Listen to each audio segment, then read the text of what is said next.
오스트리아의 수도 비엔나. 제작대가 오후 5시를 알리면 거리 곳곳에서는 각양각색의 음악 연주가 시작된다.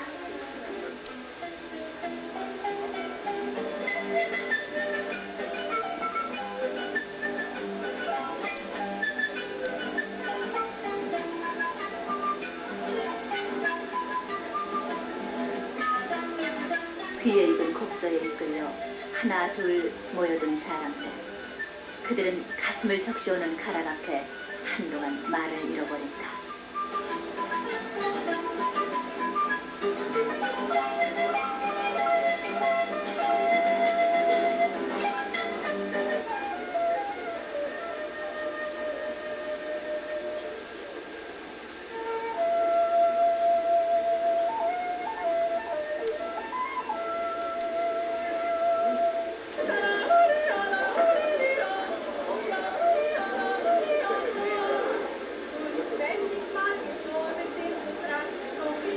거리낌 없이 한데 어울려 즐기는 거리의 음악제. 비엔나 거리는 세계 각지에서 모여든 무명 음악가들의 연주로 축제 분위기에 휩싸인다.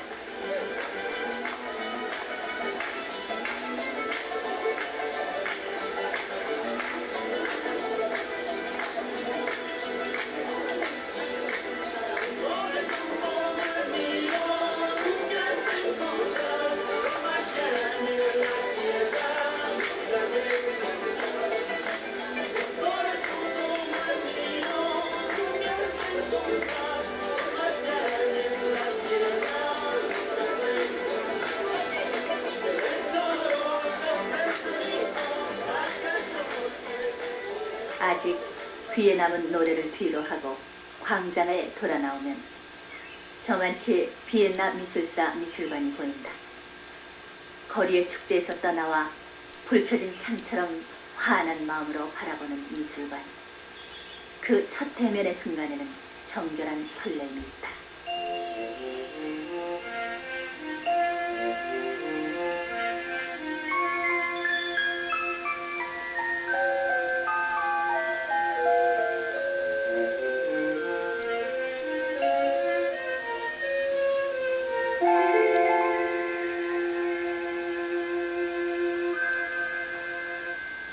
부드럽고 풍만한 육체의 아름다움을 즐겨 그렸던 화가 루벤스.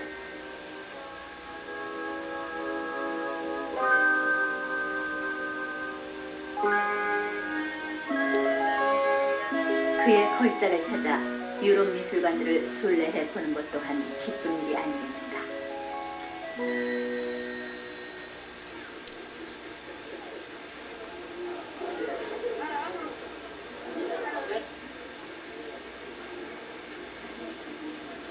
길모퉁이에서 마주치는 50cm도 채 안 되는 오줌싸개 소년. 그리고 아름다운 광장 그랑팔라스가 있는 벨기에의 수도 브뤼셀. 이곳 브뤼셀 왕립 미술관에서도 우리는 루벤스의 작품을 만날 수 있다.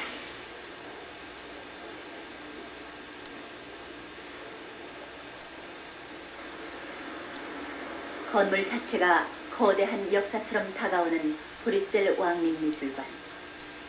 정면 벽에는 루벤스의 흉상이 있다. 벨기에가 낳은 화가 루벤스. 그가 평소에 아끼던 그림을 이곳에서 보게 된다.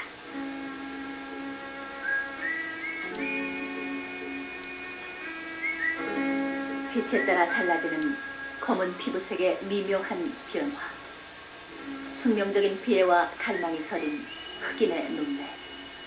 마치 스냅 사진처럼 포착된 한 모델의 각기 다른 얼굴에서 우리는 루벤스의 뛰어난 기량을 느끼게 된다.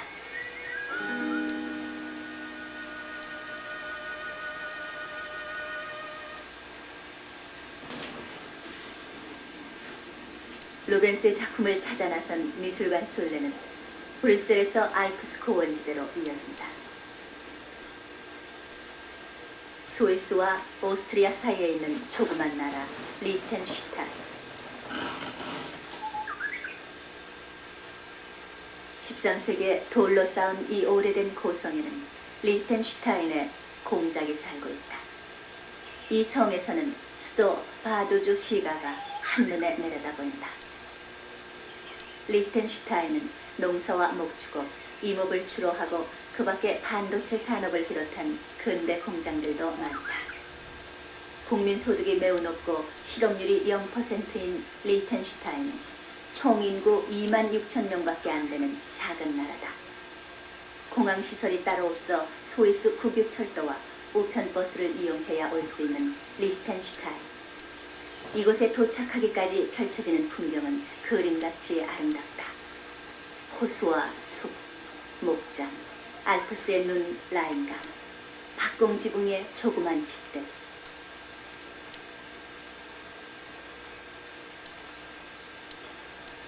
마을의 목가적인 전원 풍경과는 달리 중심가의 노천 카페는 관광객들로 붐빈다.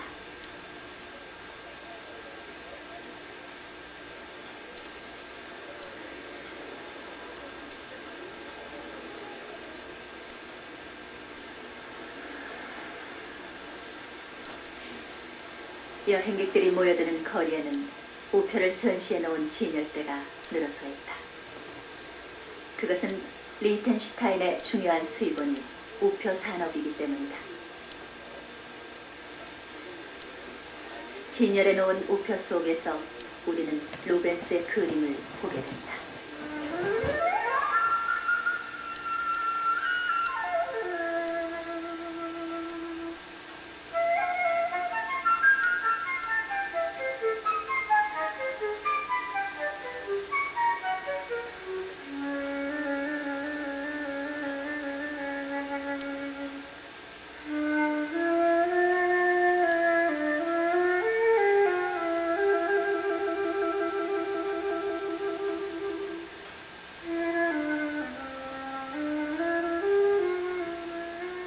여러분께 클라라 세레나를 소개해드리겠습니다.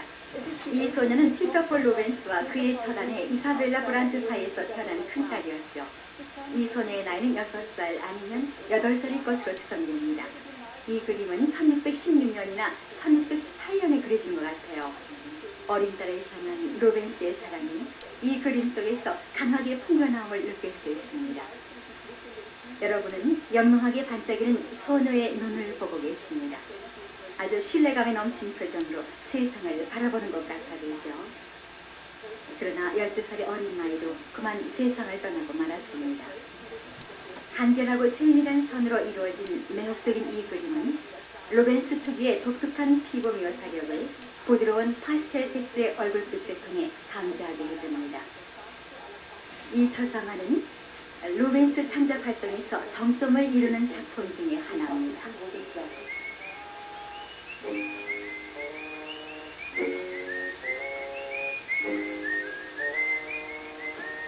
리텐슈타인의 왕가는 원래 오스트리아의 귀족이었다. 17세기의 카르로 공작은 미술품의 수집이야말로 이 왕실의 영원하고도 위대한 기념이다 라는 가훈을 남겼다. 이 가훈을 실천하는 뜻에서 대를 이어가며 모으기 시작한 미술품들이 오늘날에는 1400여 점에 이르게 되었다. 최신식 경비장치를 갖춘 이 전시실에는 루벤스, 브르겔 같은 플랑드르 거장들의 명화가 많이 있다. 루벤스의 작품 총수는 1500점이라고도 하고 3000점이라고도 하는데 대개 2000여 점으로 통하고 있다. 그렇게 많은 작품을 남긴 루벤스에게 리텐슈타인 미술관은 루벤스의 작품만으로 전시실 한 층을 채우고 있는 것이다.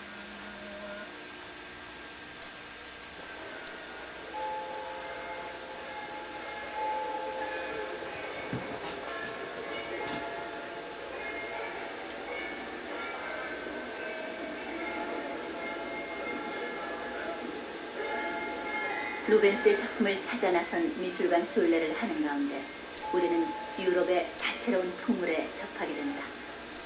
남부 독일 뮌헨의 오후 5시, 샤인벨 소리에 맞추어 천천히 원을 그리며 돌아가는 인형들.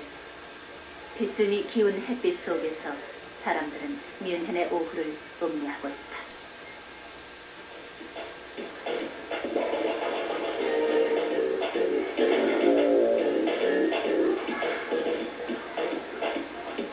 광장의 한쪽에는 10대 소년의 흉판이 벌어지고 있다. 예스러운 깊이와 활기에 넘친 현대가 공존하는 유럽의 거리에서 우리는 늙은 대륙의 오늘을 본다.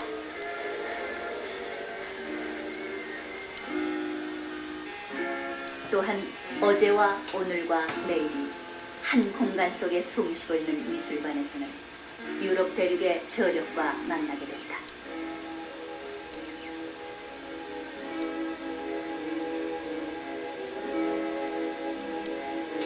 15세기에서 17세기까지의 걸작품들이 그득히 들어찬 알테 피나코테.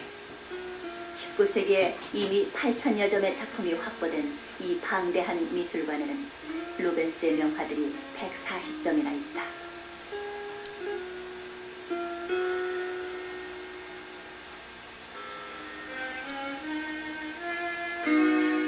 꼬리 긴 공작이 모이를 쪼고 있는 뜰에 루벤스 부부와 어린 아들이 보인다. 두 부부의 표정은 밝고 편안하다. 루벤스는 이 젊은 아내의 초상을 19점이나 그린다.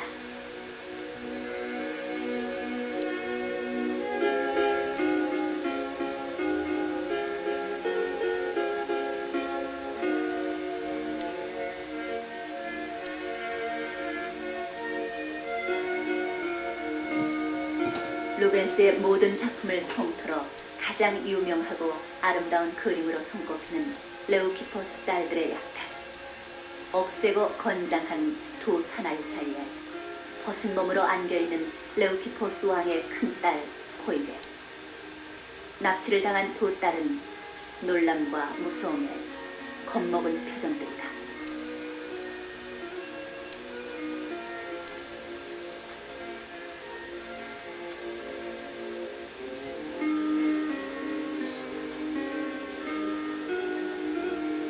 막 쪼갠 과일의 살처럼 눈부신 육체, 나사 모양으로 몸을 비트는 두 여인, 구성의 중심이 되고 있다.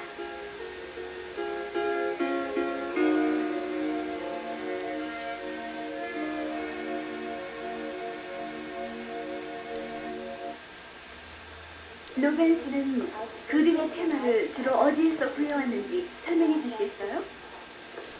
기독교에 관한 테마, 성경 얘기, 성자들의 얘기나 그에 관한 전설 같은 것이죠. 특히 교회를 위해 그린 작품들의 테마도 무척 많습니다. 여기서 보시는 술에 취한 실레노스 같이 그리스 신화로부터 테마를 취해오기도 하죠.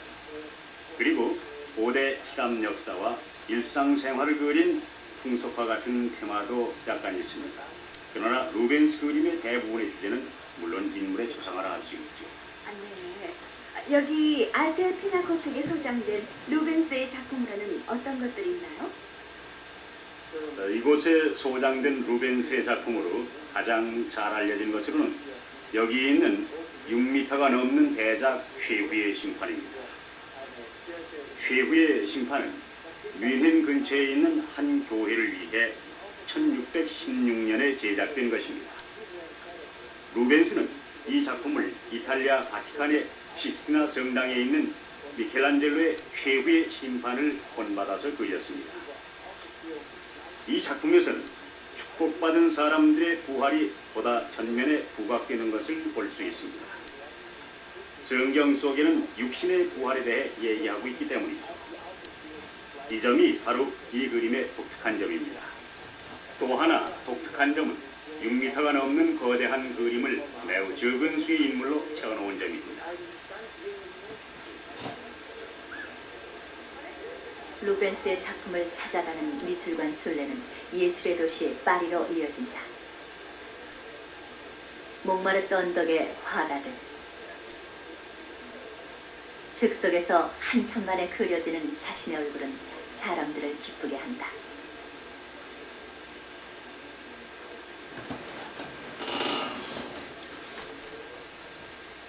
터지려는 웃음을 가까스로 참는 소년의 해맑은 얼굴. 근엄한 표정을 짓기도 쑥스럽지만 자꾸 나오려는 웃음을 거두기도 쉽지 않아 보인다.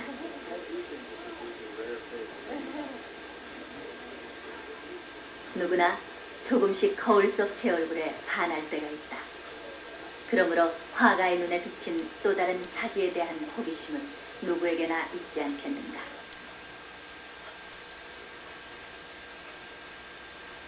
몽마르트 언덕의 열기는 세계 최대의 미술관 루브르와 연결된다. 오랜 세월에 걸쳐 전개된 다양한 예술의 자취를 더듬어 볼 수 있는 미술관 루브르.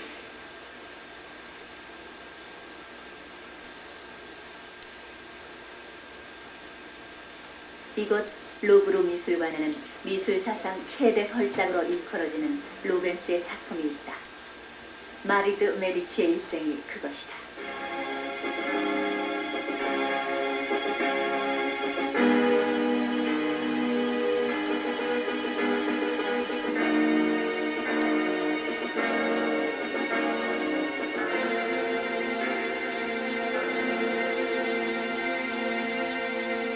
지혜의 여신 미네르바의 무릎 위에 책을 얹고 공부하는 마리드 메디치.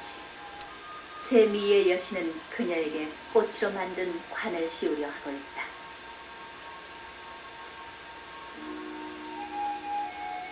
프랑스 왕 앙리 4세는 마리의 초상화를 보고 결혼을 작정한다.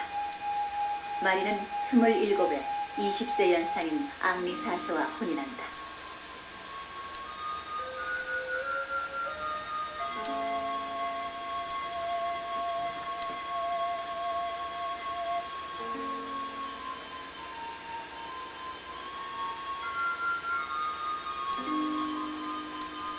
성격이 호쾌하며 활달하고 무술에도 뛰어난 앙리 4세. 이탈리아 피렌체의 메디치가 출신인 마리.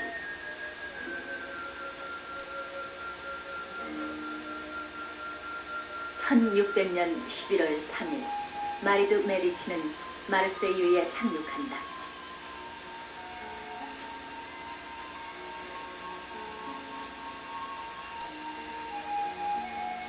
마리는 앙리 4세와 결혼한 다음 해에 아들 루이 13세를 낳았다. 태어난 왕자는 건강의 신을 상징하는 큰 뱀 옆에 누워있다.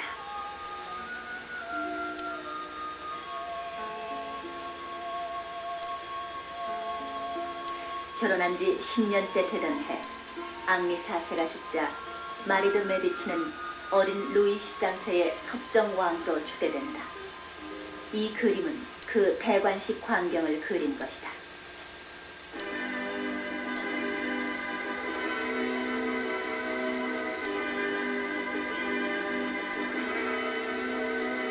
마리는 정치적 야망이 강했다. 그리고 권모술수에도 능한 지배욕이 강한 여자였다. 그녀의 섭정은 약 7년간 계속된다. 신화와 은유와 상징을 실제 사건과 혼합하여 장대한 구상과 현란한 색감을 통해 펼쳐보인 일대 서사시 마리드 메디치의 일생.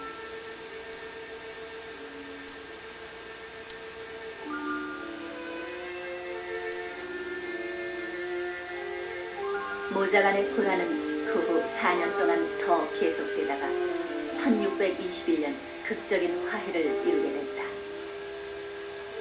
루벤스는 1625년 48세 때 마리드 메디치의 일생 21편을 모두 끝마쳤다. 이 작품은 미켈란젤로의 시스티나 천정화와 함께 가장 찬란한 예술의 경지를 열어보였다고 미술사가들은 평하고 있다. 루벤스의 수많은 작품 중에서 마리드 메디치의 일생만 남아있다 하더라도 세계 미술사상 최대 거장의 한 사람이라는 명성에는 조금도 변함이 없을 것이다. 비엔나, 브뤼셀, 리텐슈타인, 뮌헨, 그리고 파리. 유럽 미술관 순례에서 우리는 방대하고 생생한 화가의 작품 세계와 만나는 기쁨을 나누었다. 피터 폴 루벤스.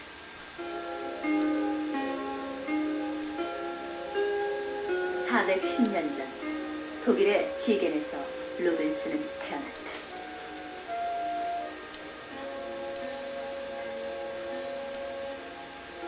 프랑크푸르트와 뮌헨 사이에 위치한 자그마한 도시 지겐.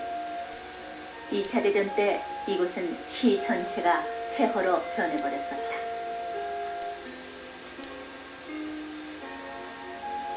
야트막한 언덕 사이에 오밀조밀하게 서 있는 집들이 유난히 깨끗해 보이는 것은 세워진 지 얼마 안 되기 때문이다.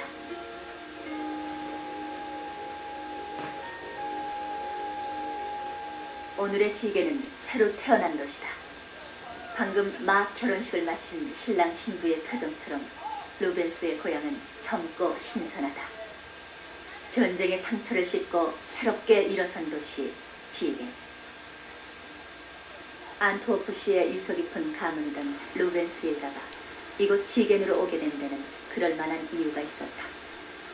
스페인이 신교도들에게 맹렬한 탄압을 가해오자 루벤스의 아버지 이안은 가족을 데리고 독일의 퀼른으로 망명하게 된다.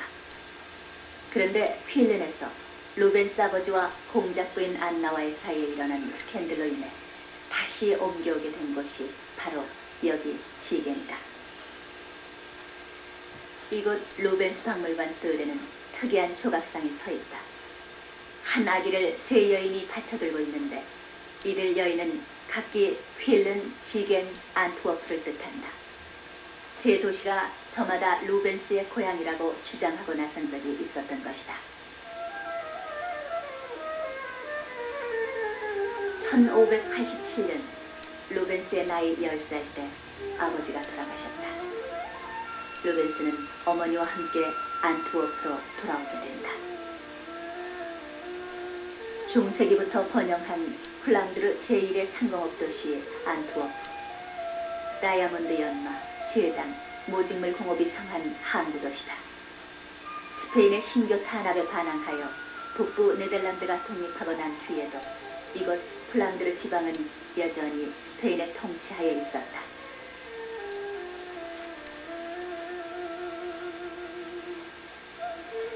안트워프에서의 생활은 유복하지 못했다.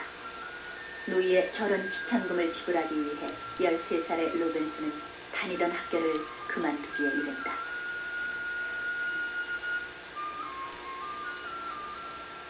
그 당시에도 안트워프는 다이아몬드 가공업이 성했었다. 갈고 자르고 다듬는 몇 단계의 공정을 거쳐 태어나는 보석 다이아몬드. 루벤스는 그 자신이 보석 같은 존재이길 바랬다. 그래서 라이덴 백작 부인의 심부름꾼 노릇을 하던 14살에 정식 미술 수업의 길로 들어섰다.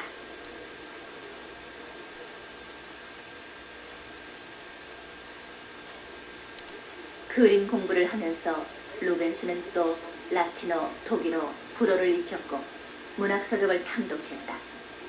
다방면에 걸쳐 폭넓은 교양을 쌓아나갔던 것이다.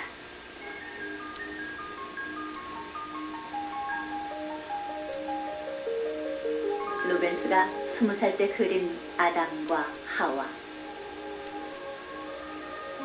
이 작품은 원제를 다루는 종교적인 측면보다는 숙명적으로 같은 공간 안에 놓은 두 남녀의 관계가 강조되고 있다.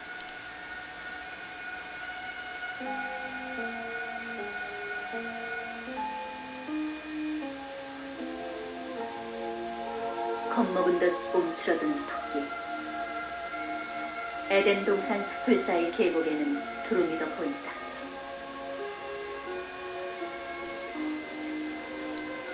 루벤스가 즐겨 그린 여성의 관능적인 아름다움. 선악과를 막 입에 댄 하와의 표정은 어딘가 불안한 듯 하면서도 고집스러움이 엿보인다. 놀란 얼굴로 하와의 행동을 제지하려고 손을 내미는 아담. 이 그림을 그린 직후 루벤스는 이탈리아 유학을 떠났다. 23살 때였다. 여름이 막 시작되는 6월에 이탈리아에 도착한 루벤스. 그는 곧 로마에서 만토바 공작의 궁정 화가가 됐다.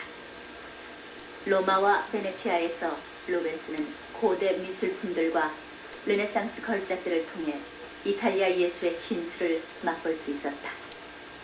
궁정 화가로서 루벤스는 만토바 공작을 위해 수많은 미인도를 그렸다. 그리고 그 자신도 적지 않은 여인들과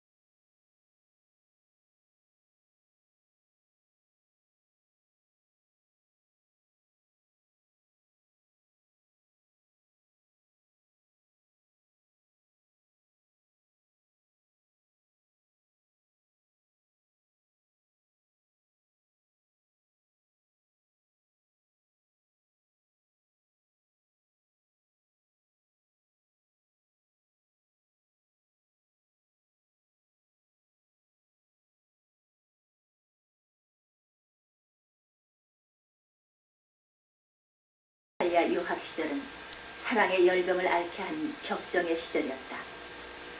이곳 밀라노에서 루벤스는 특히 레오나르도 다빈치의 예술에 심취해 있었다. 최후의 만찬을 테프리에 그려보는데 정열을 쏟았던 것이다. 이렇게 이탈리아에서 르네상스 걸작들을 연구하는 중에 루벤스는 외교 사절의 역할까지 맡게 됐다. 만토바 궁으로부터 에스파니아 왕 필립 3세에게 보내는 선물 전달의 임무를 띠고 루벤스는 이곳 마드리드로 오게 된다. 26살 때였다.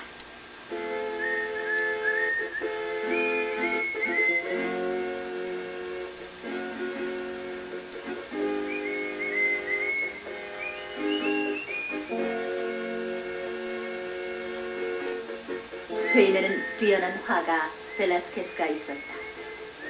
25년 후 두 화가는 이곳 마드리드에서 만나게 된다.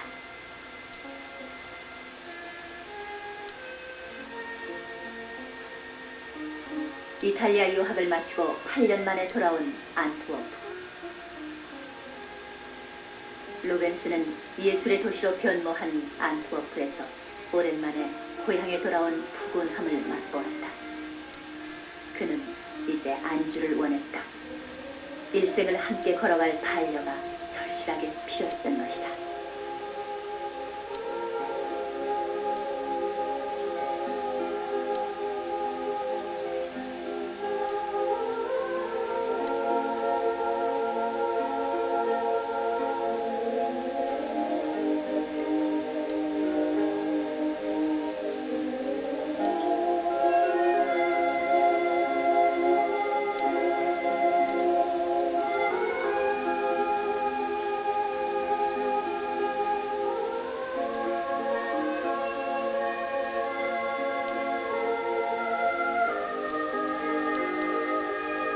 (1609년 10월 13일) 32살의 루벤스는 18살의 이자벨라 브란트를 아내로 맞이한다. 내 아내 이자벨라는 여자로서 무엇이나 부족한 일을 있는 사람. 까다롭지도 않고 연약한 편이다. 실로 다정하고 선량하며 여자다운 좋은 점은 골고루 갖추고 있어 누구에게나 호감을 준다.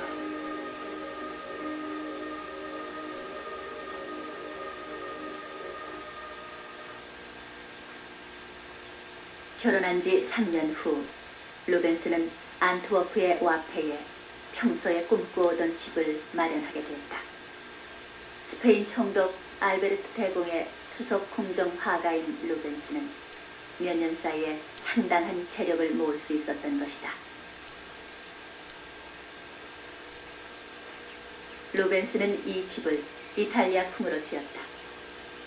17세기 이탈리아의 새로운 건축 양식은 넘치는 장식과 곡선이 중심이 된 바로크 양식이라는 것이다. 안트워프에서는 그 당시 최초로 바로크풍의 집을 갖게 된 루벤스.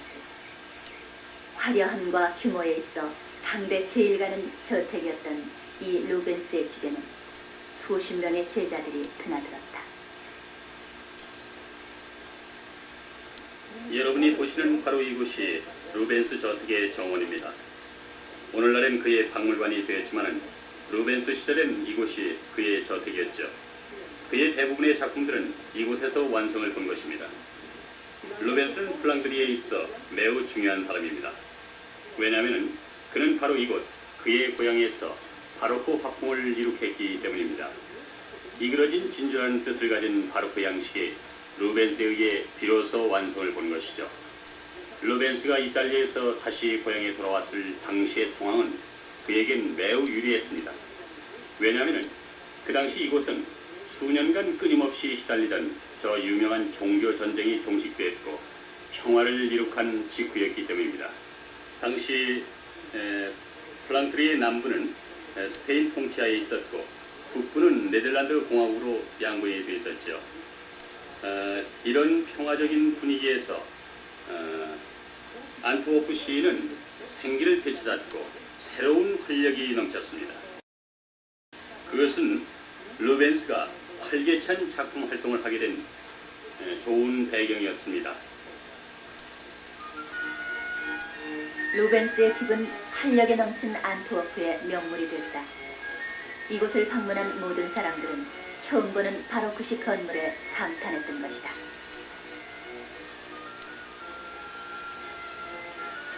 그 후 유럽 각지에는 바로크 양식의 건물들이 많이 들어섰다. 용마루와 문양에서 보이는 장식과 곡선은 그 시대의 화려함을 드러내고 있지 않는가.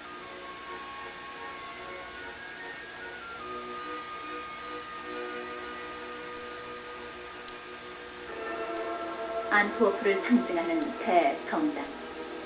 이곳에서 우리는 루벤스의 대작과 만나게 된다. 피 묻은 그리스도의 얼굴을 보고 있노라면 마치 보는 사람이 그런 고통을 겪는 듯한 착각을 느끼게 한다.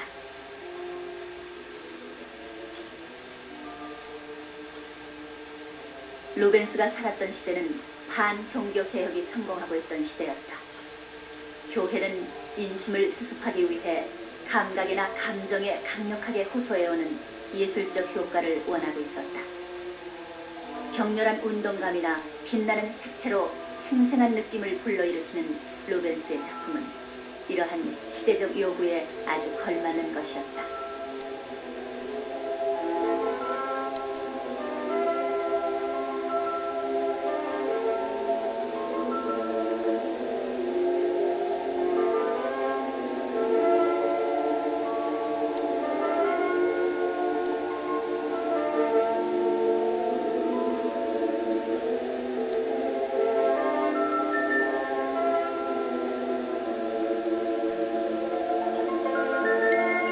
루벤스의 화실을 드나드는 제자의 수는 줄잡아 50명쯤 됐다. 루벤스가 누리는 명성과 부는 당대 어떤 귀족도 부럽지 않은 것이었다. 지금도 남아있는 호화로운 가구와 장식품, 보물함 등을 통해 우리는 루벤스의 영화로운 시대를 느낄 수 있다.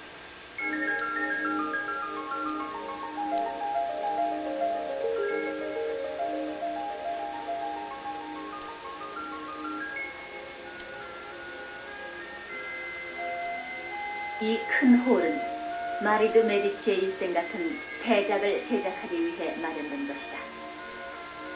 저쪽에 커튼으로 가려진 곳이 큰 그림들을 이동하기 위해 터놓은 복도이다.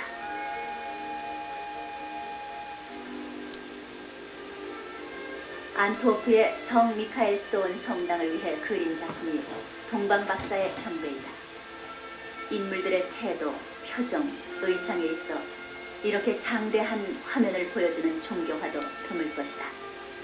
이와 같이 감성적인 격렬함과 넘치는 생명력이 17세기 바로크 미술의 특색이었다.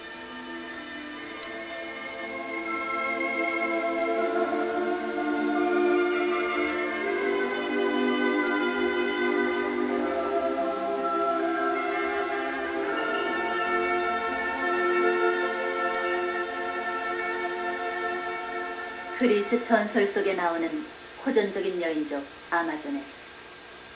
루벤스의 그림에서는 가만히 서 있는 형체는 아무것도 없다.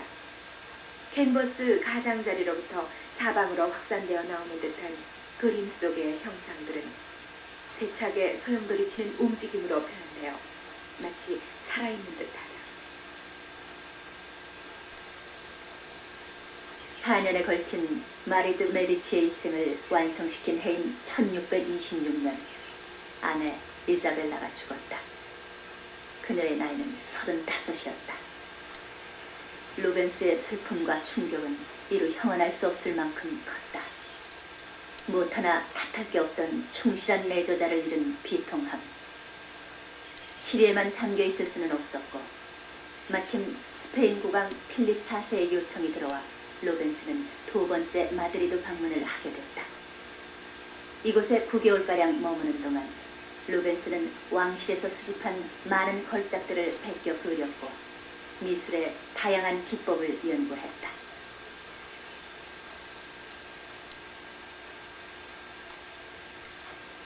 스페인 여행에서 돌아온 53살의 루벤스는 엘렌 후르만과 재혼한다. 첫 아내 이사벨라가 죽은 지 4년 뒤였다. 16살의 엘렌 후르만은 눈부실 정도로 고운 살결과 풍만한 몸매를 지니고 있었다. 그녀는 이사벨라를 잃은 루벤스의 슬픔을 달래주었고 그의 만년을 행복으로 가득 차게 했다. 그리고 작품 제작에 끊임없이 영감을 불러일으키는 풍요한 원천이었다.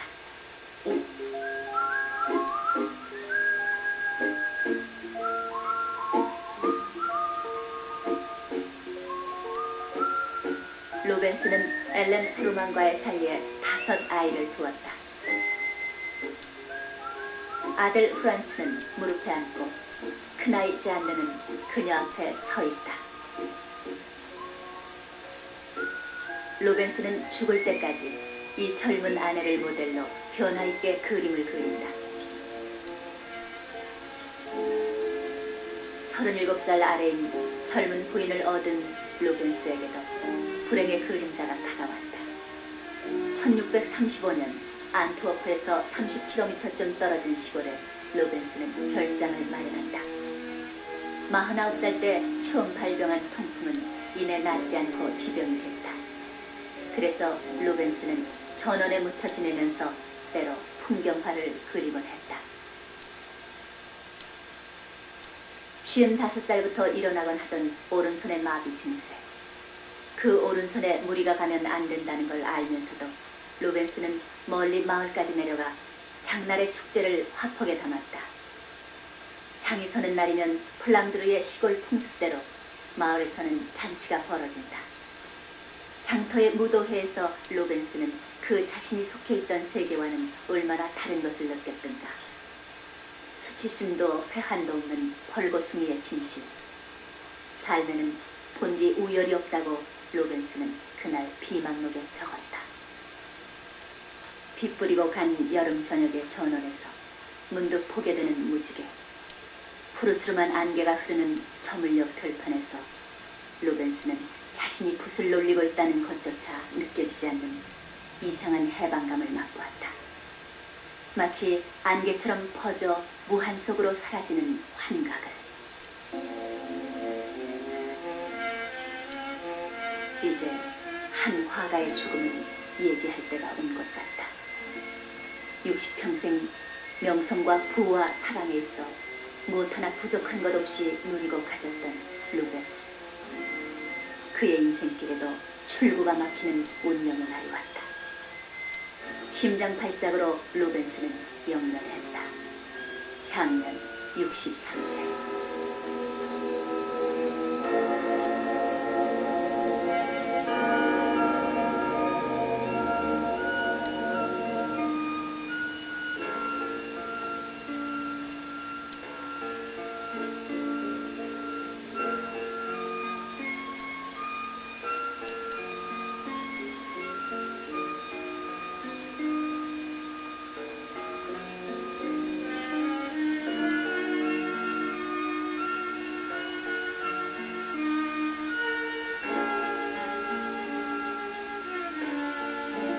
그의 갑작스러운 죽음은 플랑드르뿐 아니라 전 유럽의 깊은 비탄과 상실감을 안겨다 주었다.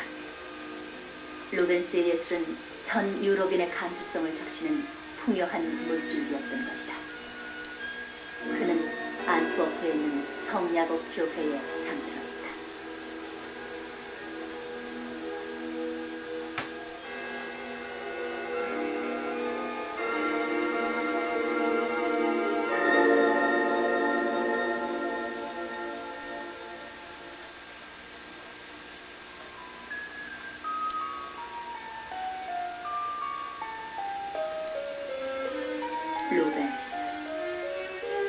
죽은 지 이제 347년이 지났다.